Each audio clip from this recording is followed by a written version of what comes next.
नमस्कार, आपका स्वागत है युव तरंग में। आपके साथ मैं हूं शिखा शर्मा।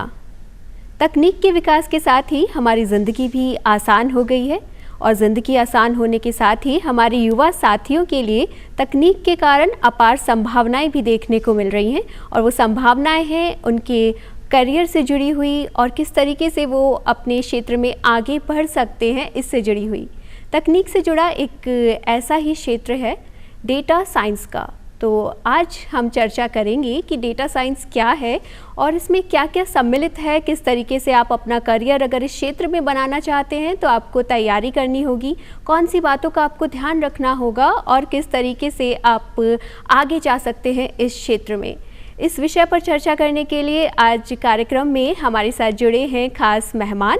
हमारे साथ हैं आशीष अरोड़ा जी। आप जाने पहचाने शिक्षाविद और करियर काउंसलर हैं। इसके साथ ही सर आपने मैथ्स और फिजिक्स के आप शिक्षक भी रहे। सर आपका बहुत बहुत स्वागत है हमारे कार्यक्रम में। Thank you. हमारे साथ जुड़े हैं लोकेंद्र सिंह तंवर जी। आप युवा प्रतिभागी हैं जिन्होंने डेटा साइंस में अपने करियर के लिए चुना है डेटा साइंस को, और आप युवाओं को रिप्रेजेंट भी कर रहे हैं जो इस क्षेत्र में आगे आना चाहते हैं। तो आज आपका भी स्वागत है हमारे कार्यक्रम में। बहुत बहुत धन्यवाद शिखा जी। जब बात होती है डेटा साइंस से जुड़ी हुई तो हम सभी के मन में ये सवाल तो ज़रूर आएगा कि हम समझते हैं कि पहले ये होता क्या है और इसमें क्या क्या सम्मिलित होता है। तो इसका जवाब तो हमें आशीष सर ही दे सकते हैं। तो सर, ये डेटा साइंस क्या है, क्या ये कंप्यूटरीकरण से जुड़ा हुआ है और इसमें क्या क्या सम्मिलित है? शिखा जी, अगर हम डेटा साइंस की बात करें जी, तो नाम से ही ये क्लियर है कि it is based on data. Data मतलब इंफॉर्मेशन। किसी भी फील्ड का सक्सेस डिपेंड करता है कि हमारे पास कितनी अच्छी और सटीक इंफॉर्मेशन है जी। आज डेटा साइंस इस लेवल के ऊपर आगे बढ़ता जा रहा है क्योंकि हम किसी भी डायमेंशन में जब आगे बढ़ते हैं, रिसर्च करना शुरू करते हैं, पुरानी तकनीक के विकास यानी डेवलपमेंट की ओर बढ़ते हैं, तो हमें वो इंफॉर्मेशन चाहिए होती हैं जहाँ पे हमारी कमियाँ थीं, और कमियों को दूर करके हम अगले स्टेप की तरफ आगे बढ़ते चले जाते हैं। तो डेटा साइंस एक ऐसा विज्ञान है जिसमें पूरी की पूरी रिसर्च की जाती है, डेटा के कलेक्शन से लेके डेटा के ऊपर रिसर्च करके उसकी क्लीनिंग करके काम की इंफॉर्मेशन को निकाल के विकास की गति को और कैसे आगे बढ़ाया जा सकता है। और अगर हम इस डेफिनेशन की बात करें तो मैं कह सकता हूँ कोई भी हमारे सराउंडिंग में ऐसा डोमेन नहीं है जहाँ पे कि डेटा साइंस यूज़ ना हो रहा हो, चाहे वो हेल्थ केयर इंडस्ट्री हो, एजुकेशन सेक्टर हो, एविएशन सेक्टर हो, डिफेंस हो, एंटरटेनमेंट इंडस्ट्री हो, या किसी भी डोमेन के अंदर सारी इंफॉर्मेशन जो कुछ भी हमारे पास होती है उसके विकास से ही पूरे के पूरे डोमेन को आगे बढ़ाया जा सकता है। तो डेटा साइंस अब एक ऐसा विज्ञान डेवलप होता जा रहा है, या डेटा इंजीनियरिंग एक ऐसी तकनीक आती जा रही है जिससे हम हर डोमेन के विकास की गति को और तेज कर सकते हैं। जी, तो मतलब डेटा साइंस एक विस्तृत विज्ञान है जहाँ पर बहुत संभावनाएं हैं हमारे युवाओं के लिए। जैसा आपने बताया कि इसमें बहुत सारे क्षेत्र सम्मिलित हैं, या फिर कोई भी क्षेत्र अछूता नहीं है, हर जगह हमें डेटा साइंस की आवश्यकता पड़ेगी। तो ये तो बहुत ही अच्छी बात सर आपने बताई। अब लोकेंद्र जी, आपने भी चुना है डेटा साइंस को और सर ने जैसे बताया है कि इसमें अपार संभावनाएं भी हैं, तो आपने इस क्षेत्र को चुना, इसकी वजह क्या रही? जैसा कि सर ने बताया कि जो अपना डेटा साइंस है, तो डेटा साइंस आज देखा जाए तो हर जगह डेटा साइंस आपको मिलेगा। जैसे कि हेल्थ केयर जो भी सर ने बताया, एविएशन है, और सबसे बड़ा पार्ट आप देख सकते हैं जैसे सोशल मीडिया। तो डे बाय डे जो अपना इंफॉर्मेशन है, डेटा है, वो इंक्रीज हो रहा है। तो उस चीज़ को कलेक्ट करने के लिए डेटा पर एक तरह से साइंस जो क्लीनिंग करके और डेटा के साथ में आप बोल सकते हैं कि डेटा को तो आपने भी इसीलिए चुना है क्योंकि इसमें विस्तृत संभावना, और आपको लगा कि आप इस क्षेत्र में आगे आ सकते हैं। हाँ बिल्कुल, जैसा कि मेरे बहुत से मित्र जो हैं, मेरे दोस्त हैं, वो इस सेक्टर में, जो आईटी सेक्टर में हैं, वो रहे हैं। तो उनसे भी मैंने जो उनका एक्सपीरियंस पूछा, तो वो यही जो एक तरह से डेटा साइंस में आप देख सकते हैं कि जो मैथ्स जो है बहुत ज़रूरी है। तो मैथ्स से मैंने इसीलिए डेटा साइंस को चुना क्योंकि एक मेरा जो इंटरेस्ट मैथ्स के अंदर वो बहुत अच्छा था। अच्छा जी।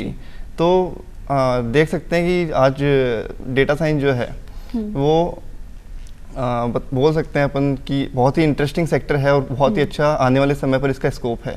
तो इसीलिए मैंने इस सेक्टर को थोड़ा जानने के लिए और थोड़ा अपना इंटरेस्ट इस चीज़ में जगाया, ताकि आगे जाके मैं भी इसमें कुछ अच्छा ही कर सकूं। तो हमारी भी शुभकामनाएं हैं आपके साथ कि आप बहुत अच्छा करें और ये क्षेत्र भी बहुत अच्छा है।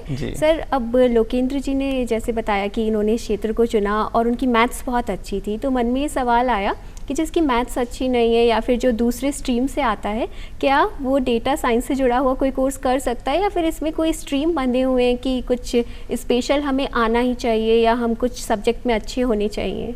शिखा जी, अगर डेटा साइंस की बात करें तो जो मैंने शुरुआत में भी बताया, डेटा साइंस के कई डोमेन्स होते हैं, जिसमें एक डोमेन है डेटा कलेक्शन, क्योंकि किसी भी डायमेंशन में आगे बढ़ने के लिए डेटा को कलेक्ट करना ज़रूरी है। जैसे लोकेंद्र जी ने भी कहा, सोशल मीडिया जिससे हम सब लोग जुड़े हुए हैं, और सोशल मीडिया हम सब के ऊपर बहुत क्लोजली नज़र रखे हुए है कि हम क्या कर रहे हैं। और पूरे वर्ल्ड में अगर हम बिज़नेस की बात करें तो बिज़नेस चलता है कंज्यूमर्स से, चाहे आपको कुछ खरीदना हो, कोई सर्विसेज लेनी हो। तो जो डेटा हमारे पास सोशल मीडिया से आता है या किसी भी डोमेन से आता है, उस डेटा के कलेक्शन के बाद उसकी क्लीनिंग की जाती है, उस डेटा के ऊपर रिसर्च करी जाती है, जिस प्रोजेक्ट के लिए उस डेटा को यूज़ करना है उसके लिए अल्गोरिथमिकली उस डेटा को यूज़ किया जाता है। इसमें अलग अलग स्टेजेस हैं। अगर मैं बात करूं रिसर्च की, एनालिसिस की और डेटा के एल्गोरिथम की, तो ये ऐसे डोमेन्स हैं जहाँ पे जब तक किसी को मैथमेटिक्स से प्यार ना हो, गणित के लिए हम ये कहें एक दूसरा प्यार नहीं है, तो आप ये मान के चलें उस स्टूडेंट के लिए, उस लर्नर के लिए डेटा साइंस बहुत चैलेंजिंग हो जाएगी। लेकिन जैसा आपने पूछा, जो स्टूडेंट्स मैथमेटिक्स के नहीं हैं, वहाँ पे हमारे पास डेटा कलेक्शन की एक्टिविटीज़ होती हैं और डेटा क्लीनअप एक्टिविटीज़ होती हैं, उसके अलग से कोर्सेज होते हैं जी। तो सर्टेनली उन कोर्सेज के साथ लोग अपना कैरियर एक अच्छे स्किल तक डेवलप कर सकते हैं। और डेटा क्लीनिंग और डेटा कलेक्शन के ऊपर बहुत सारे ना सिर्फ कोर्सेज हैं बल्कि जॉब्स भी अवेलेबल हैं, लोग आगे बढ़ सकते हैं। तो ये कहा जा सकता है आपके पास साइंस है, कॉमर्स है, ह्यूमैनिटीज़ है, आप हर डोमेन से, डेटा साइंस आज इतना बड़ा एक डोमेन बन गया है कि कैरियर की अपार सुविधाएं अवेलेबल हैं और आप अपने कैरियर को आगे बढ़ा सकते हैं। तो सर, ये कहा जा सकता है कि हमारे जो युवा साथी क्षेत्र में आगे आना चाहते हैं, उन्हें पहले खुद पर भी थोड़ी सी रिसर्च करनी चाहिए कि उनका इंटरेस्ट किस में है। इसमें स्कोप बहुत सारा है। अगर उनकी मैथ्स अच्छी नहीं है तो वो किसी दूसरे क्षेत्र में काम कर सकते हैं और इस फील्ड में आगे आ सकते हैं। बिल्कुल। और अगर हम एक चीज़ और एड ऑन यहाँ पे करें कि बहुत यंग एज में भी बहुत सारे स्टूडेंट्स हैं जिनका कई बार पढ़ाई में बहुत मन नहीं लग रहा, उन्होंने 12th तो कंप्लीट कर लिया है, और आज इंजीनियरिंग की बात करें, जो आज के देश का युवा सोचता है कि अगर मैं मैथमेटिक्स ले रहा हूँ तो मुझे इंजीनियर बनना है। ये एक हमारे देश की एक धारणा कई सालों से बनी हुई है कि अगर मैथमेटिक्स जाएंगे तो इंजीनियरिंग की तरफ जाएंगे। लेकिन इंजीनियरिंग में जो सबसे बड़ा कॉम्पिटिटिव एग्जाम जेईई है, वहाँ कंपटीशन इतना टफ हो गया है कि वहाँ पे बहुत हाई मार्क्स के ऊपर ही अच्छे कॉलेजेस मिल पाते हैं। तो अगर मान लीजिए किसी स्टूडेंट को इंजीनियरिंग में बहुत अच्छे कॉलेज में एडमिशन नहीं मिलता, तो वो डेटा साइंस के कोर्सेज ऑप्ट कर सकता है। यहाँ तक कि आज IIT मद्रास और IIT खड़गपुर ने ऐसे कोर्सेज रिलीज कर दिए हैं जिसके लिए बच्चे को जेईई में क्वालिफाई करना ज़रूरी नहीं है। अगर वो जेईई के अंदर सिर्फ जेईई एडवांस का क्वालिफायर भी कंप्लीट कर लेता है और आगे सेलेक्ट नहीं भी होता तो भी उसे डायरेक्ट एडमिशन मिल जाता है। तो इतने कोर्सेज इसलिए रिलीज़ किए जा रहे हैं क्योंकि आने वाले टाइम में ये देखा जा रहा है कि डेटा साइंस की इतनी अपॉर्चुनिटीज़ अवेलेबल होंगी कि शायद हमारे पास डेटा इंजीनियर या डेटा साइंटिस्ट काफ़ी कम पढ़ने वाले हैं। तो बिना इंजीनियरिंग के किसी अच्छे कॉलेज में सेलेक्ट हुए भी आप इंजीनियरिंग के कोर्सेज कर सकते हैं। इस तरह के कोर्सेज अवेलेबल हैं। तो सर, अभी आपने जैसे बताया डेटा साइंटिस्ट के बारे में, तो इसमें बहुत रुझान देखने को मिलता है हमारे युवाओं का। तो ये क्या होते हैं और कौन से कोर्स इसके लिए, अगर कोई बनना चाहता है डेटा साइंटिस्ट, तो कौन से कोर्स उन्हें करने चाहिए? कोर्सेज शिखा जी हम बात करें तो सबसे पहले 12th क्लास के बाद BS कोर्स होता है, बैचलर ऑफ साइंस कोर्स, जो बिल्कुल बेसिक कोर्स है, जो 4 ईयर डिग्री कोर्स है। क्योंकि हमारी नई जो शिक्षा नीति है, न्यू एजुकेशन पॉलिसी है, उसमें ग्रेजुएशन कोर्सेज सारे धीरे धीरे 4 ईयर कोर्स पे ट्रांसफॉर्म किए जा रहे हैं जी। और इन 4 ईयर कोर्स में जो बैचलर ऑफ साइंस का BS कोर्स है डेटा साइंस का, वो फंडामेंटल कोर्स है। आप अगर अपने इंटरेस्ट को जज नहीं भी कर पा रहे हैं लेकिन आपका मैथमेटिक्स के प्रति रुझान है तो सबसे पहले आपको BS कोर्स में ही एडमिशन लेना होगा। आप जिस कॉलेज के अंदर सेलेक्ट हो पाते हैं, क्योंकि फैसिलिटीज़ अपार हैं और सब जगह अपॉर्चुनिटी हैं, अलग अलग कॉलेजेस में, इवन गवर्नमेंट कॉलेज जैसा मैंने बताया IITs तक ऑफर कर रहे हैं। आप इन कोर्सेज में एडमिशन लेते हैं तो after completion of basic graduation आपको 4 साल में ये पता चल जाता है कि आपका एक्चुअल रुझान डेटा के एनालिसिस के अंदर है, डेटा की इंजीनियरिंग के अंदर है, या डेटा की एल्गोरिथमिक एक्टिविटी जहाँ पे काफ़ी कॉम्प्लेक्स मैथ्स भी आ जाती है उस तरफ है। फिर आप मास्टर्स कोर्स के लिए अपना स्पेशलाइज्ड फील्ड चूज कर सकते हैं और उसमें आगे बढ़ सकते हैं।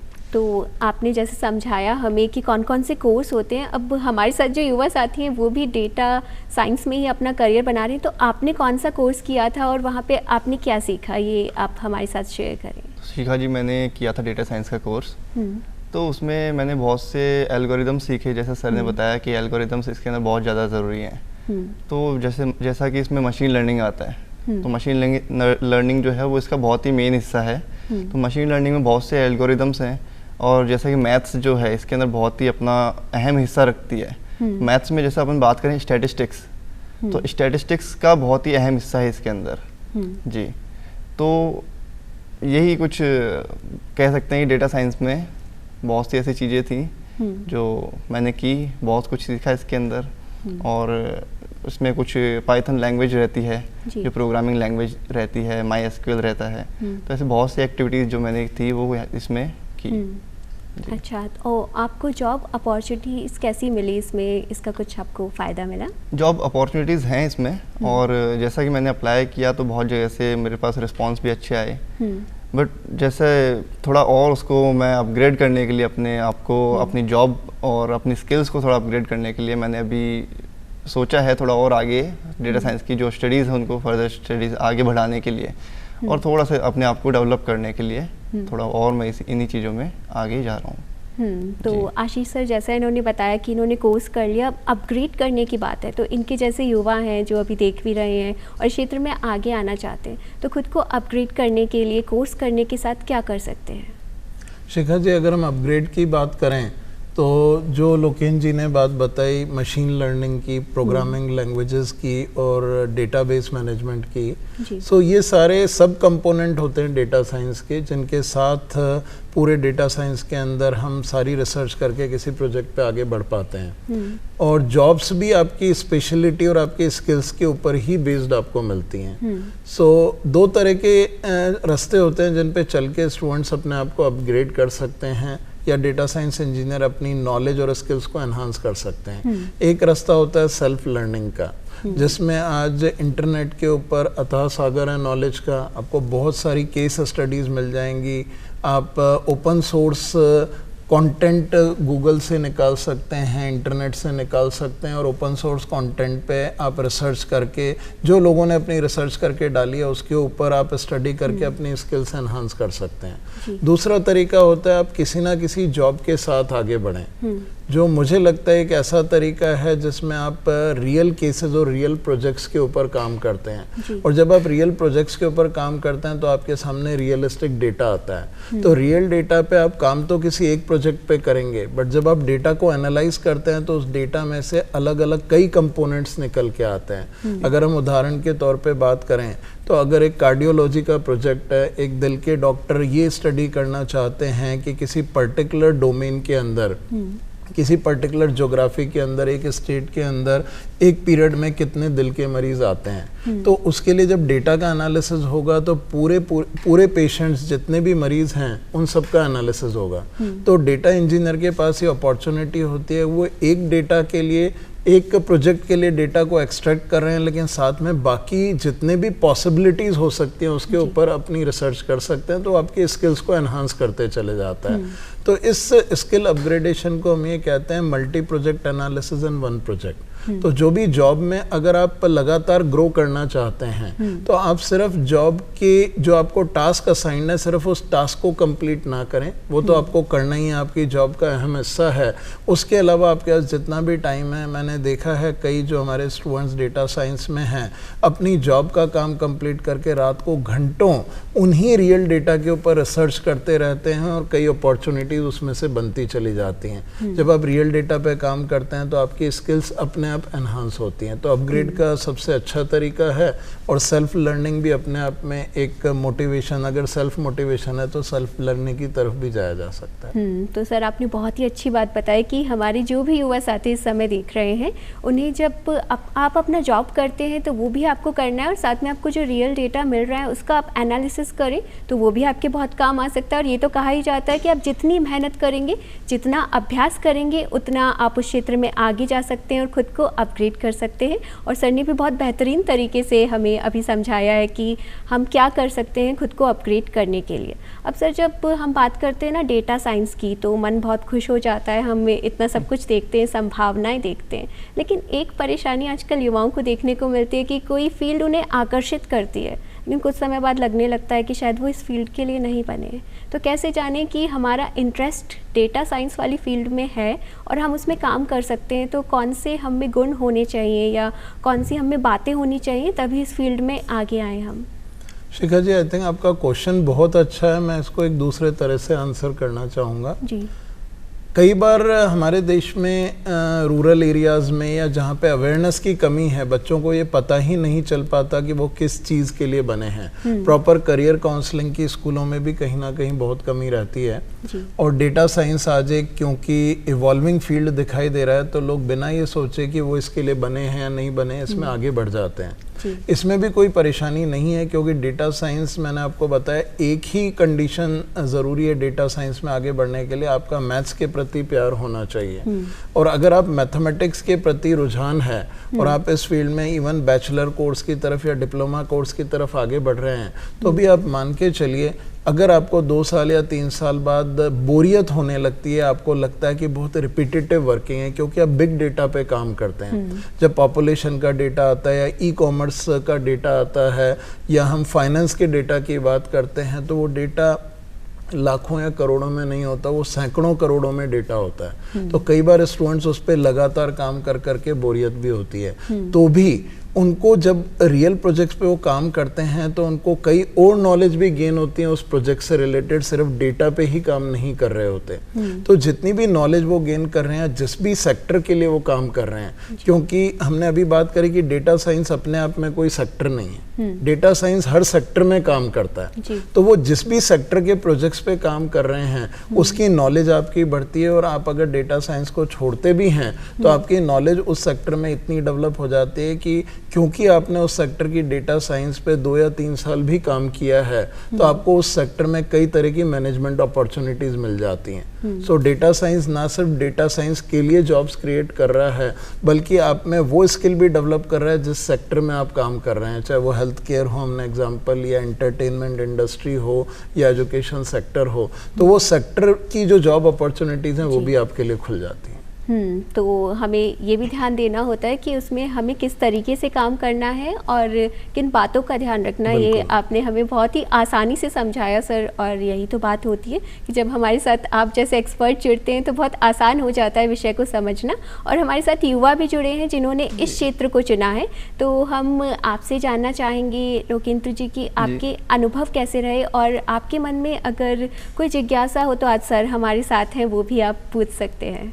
अनुभव ऐसा है शिखा जी कि अनुभव तो मेरा बहुत अच्छा रहा इस चीज़ में कि जब मैंने शुरू किया तो मैंने सुना तो था बहुत कि डेटा साइंस जो है कि स्कोप अच्छा है, तो वही स्कोप और भविष्य को देखते हुए और जैसा कि इंटरेस्ट भी मेरा मैथ्स में अच्छा है और जैसा कि आने वाले टाइम पर एक जो आपको डेटा मिलता है तो आपको एक अलग अलग सेक्टर की नॉलेज मिलती है। जैसे सर ने बताया कि आपको हॉस्पिटलिटी सेक्टर का यदि कोई डेटा मिला, आपने उस पर वर्क किया तो आपको उसकी पूरी नॉलेज, तो आप बहुत अलग अलग तरह का नॉलेज गेन करते हैं उन चीज़ों से। तो अनुभव मेरा यही कि बहुत अच्छा रहा। मैंने बहुत जो प्रैक्टिकली जो मैंने रियल डेटा पर भी काम किया कुछ, बट जो मेरे कोर्स के दौरान जो मैंने किया डेटा पर काम, तो उनसे मैंने बहुत अच्छा एक्सपीरियंस किया। जी। तो आप सर से कुछ पूछना चाहेंगे?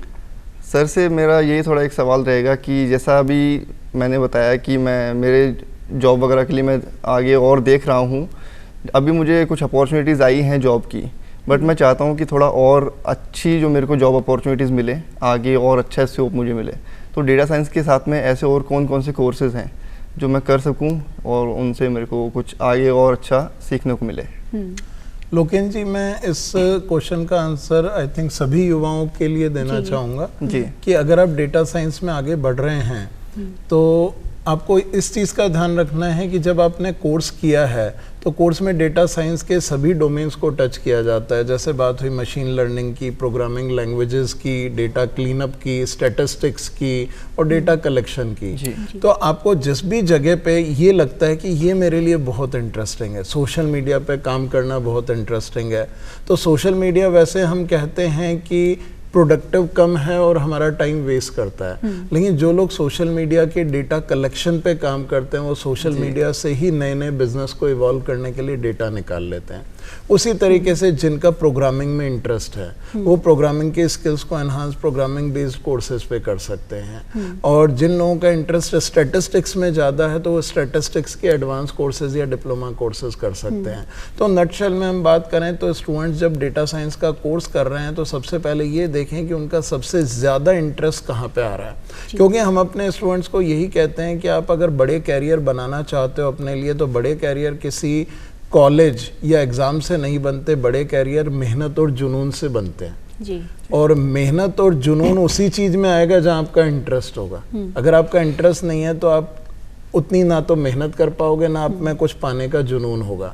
तो डेटा साइंस में इतने सारे डोमेन्स हैं, आपको जहाँ पे ये लगता है कि ये मेरे लिए बना है या मैं इसके लिए बना हूँ तो आप अगला जो कोर्स करना चाहते हैं उस डोमेन का कीजिए। वो बहुत ज़रूरी है, क्योंकि डेटा साइंस अपने आप में एक वर्ड नहीं है, ये पूरी एक दुनिया है और इसके अंदर इतने सेक्टर्स हैं कि जब जैसे जैसे आप आगे बढ़ते जाएंगे नए नए सेक्टर्स आप एंटर होते चले जाएंगे, और जिस सेक्टर या डोमेन में आपको अच्छा लग रहा है कि ये मेरा जुनून है, मैं ये करना चाहता हूँ लाइफ में, ये अचीव करना चाहता हूँ, तो आप उस चीज़ के अंदर आगे बढ़ जाइए, फिर उस चीज़ के ही कोर्सेज करिए। अगर आप डाइवर्सिफाई हो गए कि ये जॉब मिल रही है ये कर लेता हूँ या वो मिल रही है वो कर लेता हूँ, तो ये स्विच करके हम कभी भी नैरो फोकस के साथ अपने लिए कोई बहुत बड़ा मुकाम हासिल नहीं कर पाएंगे। तो फोकस के साथ एक ही डोमेन को पकड़ें डेटा साइंस में, जो धीरे धीरे नैरो होता जाएगा और आपकी मंजिल के पास यानी सक्सेस के पास आपको ले जाता जाएगा। तो सर आपने बहुत ही अच्छे तरीके से हमारे युवाओं को समझाया है कि कैसे वो आगे आ सकते हैं और बेहतर अवसर उन्हें मिलेंगे। तो लोकेंद्र जी, जब बात होती है डेटा साइंस की तो सर ने अभी बहुत अच्छी बात कही कि ये सिर्फ एक शब्द नहीं है, पूरी दुनिया है और आप इस दुनिया का अब हिस्सा बन चुके हैं। तो आपके जैसे युवा साथी जो इस क्षेत्र में आ चुके हैं या आने वाले हैं और आपको देख रहे हैं, तो उन्हें आप क्या कहना चाहेंगे इस दुनिया से जुड़ने के बाद?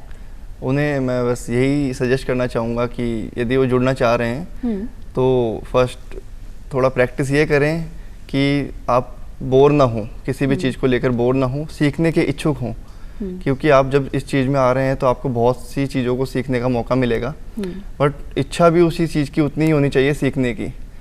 तो मैं बस यही कहना चाहूँगा आजकल के युवाओं को कि आप आइए, बहुत अच्छा स्कोप है डेटा साइंस में, बट आप पहले अपने एक बोलते हैं कि अपने टैलेंट को या अपने कैपेसिटी को अंदर से आप पहले जानिए कि आप कितना सीख सकते हैं और कितने सीखने के इच्छुक हैं। तो आप आएंगे तो बहुत, मैं तो यही सजेस्ट करूँगा कि आइए और सीखने की बहुत ज़्यादा कोशिश करिए इस चीज़ के अंदर, क्योंकि बहुत है, बहुत वास्ट है डेटा साइंस और सच में ये एक दुनिया ही है, ये शब्द नहीं है, बहुत बड़ी दुनिया है। और जैसा कि आप बोल रहे हैं, सर ने बताया कि अलग अलग फील्ड हैं इसके अंदर, तो आइए और एक्सपीरियंस कीजिए, एक्सपोजर लीजिए डेटा साइंस का, और जहाँ पर आपको ज़्यादा अपना इंटरेस्ट दिखता है उसमें अपना करियर आगे की ओर बढ़ाते जाइए। तो खुद को पहचानिए, सीखिए और आइए इस दुनिया में, ये आपका संदेश है डेटा साइंस से जुड़ी दुनिया का। और सर जब बात हो रही है डेटा साइंस की तो एक और शब्द हम आजकल बहुत सुनते हैं, एआई वाला, तो इसका क्या प्रभाव पड़ रहा है डेटा साइंस पर? हम इसे सकारात्मक देखेंगे या कुछ नकारात्मक देखेंगे या किस मिक्स देखेंगे? तो इसके बारे में भी आप हमें थोड़ा बता सकें। बिल्कुल शिखा जी, आर्टिफिशियल इंटेलिजेंस को ये माना जा रहा है कि आने वाला जो दशक है उसमें आई थिंक बहुत सारी जॉब्स एआई खा जाएगा, या ये कहें कि जो मैनुअल जॉब्स हैं, रिपीटेटिव जॉब्स हैं, उनकी जगह एआई बॉट्स ले लेंगे, या ऐसे प्रोग्राम जो आर्टिफिशियल इंटेलिजेंस पे बेस्ड हैं और वो ह्यूमन रिपीटेटिव वर्क को कई गुना तेजी और ज़्यादा एफिशिएंसी से कर सकते हैं। तो डेटा साइंस भी इससे अछूता नहीं है। नया फील्ड होने के बावजूद आर्टिफिशियल इंटेलिजेंस का इसमें समावेश शुरुआत से किया गया है। तो जो यहाँ पे रिपीटेटिव वर्किंग होती है, वो रिपीटेटिव वर्किंग में कई जगह एआई एल्गोरिथम यूज की जाती है, लेकिन उसके बावजूद जब हम रियल डेटा की बात करते हैं, बिग डेटा की बात करते हैं, ह्यूमन पॉपुलेशन की बात करते हैं, तो जब डेटा के ऊपर रिसर्च की जाती है तो सबसे बड़ा डिफरेंस ये आता है कि ह्यूमन बिहेवियर हर इंसान का अलग होता है। तो आर्टिफिशियल इंटेलिजेंस को भी लर्निंग चाहिए होती है ह्यूमन बिहेवियर को समझने के लिए। तो किसी भी फील्ड के अंदर जहाँ तक मुझे लगता है आने वाले 10 से 15 सालों तक एआई का जो डेवलपमेंट डेटा साइंस में होने वाला है वो भी डेटा साइंस इंजीनियर ही करेंगे। तो डेटा साइंस में एआई होने का फ़ायदा तो ये मिलेगा कि आप जिन चीज़ों को रिपीटेटिव ऑब्जर्व कर रहे हैं उनको एआई के साथ लिंक करते जाइए, ताकि आपकी रिपीटेटिव जो बॉदरेशन है, आपकी जो मेहनत है वो कम होगी। लेकिन आप जो नई चीज़ें ऑब्जर्व कर रहे हैं डेटा के एनालिसिस में, उनके ऊपर नए एआई प्रोग्राम्स बनाए जाएं। तो एआई भी आज एक लर्निंग फेज के अंदर है और डेटा साइंस के साथ एआई का इवॉल्वमेंट आपस में जुड़ा हुआ है। तो ऐसा नहीं होगा कि एआई के आने से डेटा साइंस में अपॉर्चुनिटीज़ कम होंगी, बल्कि एआई का जो डेवलपमेंट है वो पूरा डेटा साइंस और बिग डेटा के ऊपर ही आधारित है। तो डेटा साइंस एआई को आने वाले टाइम में और इवॉल्व करेगा, और जो हम बात कर चुके हैं देश के हर डोमेन में विकास की प्रगति जब हम बात करें तो उसकी स्पीड को कई गुना बढ़ाएगा। तो जब बात होती है डेटा साइंस की, तो जैसा सर ने हमें बताया कि अवसर का आसमान है आपके लिए, बस आपको पहचानना है, उड़ान भरनी है और सफलता आप पा सकते हैं। आज कार्यक्रम में चर्चा हुई डेटा साइंस से जुड़ी, और कार्यक्रम में हमारे साथ जुड़े आशीष अरोड़ा सर, और युवाओं को रिप्रेजेंट किया लोकेंद्र सिंह तंवर ने। आप दोनों का बहुत बहुत धन्यवाद कि आप हमारे साथ कार्यक्रम में आए। आज के कार्यक्रम में हमने बात की डेटा साइंस से जुड़ी हुई, इसमें किस तरीके के अवसर हैं, चुनौतियां कौन सी हैं और संभावनाएं कितनी हैं, ये सब हमने आपको बताया। आज के कार्यक्रम में बस इतना ही, हमें दीजिए अनुमति। नमस्कार।